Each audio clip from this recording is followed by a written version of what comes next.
భువనేశ్వరి గారి ప్రసంగం చూస్తే స్పష్టంగా అర్థమైపోతుంది చంద్రబాబు నాయుడు పని అయిపోయిందని. సో మేము ఏదైతే ఎన్ని రోజులు చెప్పుకుంటూ వచ్చామో ఈరోజు తన మనసులో మాట, చంద్రబాబు నాయుడుకి రెస్ట్ తీసుకునే వయసు వచ్చింది, ఇక ఆయన రెస్ట్ తీసుకుంటాడు, కుప్పంలో కంటెస్ట్ చేయాలని నాకు కోరికగా ఉంది అని చెప్పి భువనేశ్వరి గారు తన కోరిక బయట పెట్టడం చూస్తుంటే పాపం చంద్రబాబు నాయుడుకి పని అయిపోయిందన్న సంగతి అర్థమై ఉంటుందని అనుకుంటున్నాను. ఎందుకంటే ఈరోజు కుప్పం ప్రజలకి తాను 3 సార్లు ముఖ్యమంత్రి అయినా మంచినీళ్ళు కూడా ఇవ్వలేని పరిస్థితి. 26వ తేదీ జగన్మోహన్ రెడ్డి గారు వస్తున్నారు.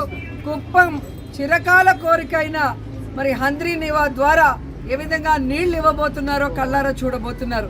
అంతేకాకుండా అక్కడ ప్రజలు కోరుకున్న విధంగా మున్సిపాలిటీని చేశాం, రెవెన్యూ డివిజన్ని చేశాం.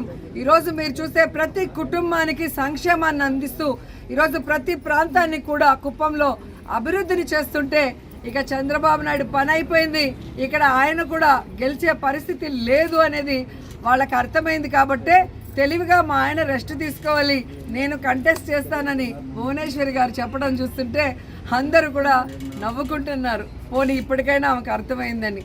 సో కుప్పం ప్రజలకే ఏమీ చేయని చంద్రబాబు నాయుడు ఈ రాష్ట్ర ప్రజలకు ఏమీ చేయడన్న సంగతి రాష్ట్ర ప్రజలకు తెలుసు. కాబట్టే కుప్పంతో సహా 2024 175కి 175 జగనన్న కొట్టబోతున్నాడు. ఈ రాష్ట్ర ప్రజలకి మరింత సంక్షేమాన్ని, మరింత అభివృద్ధిని అందించబోతున్నారు. జై జగన్, జై జగన్, జై జగన్, జై జగన్.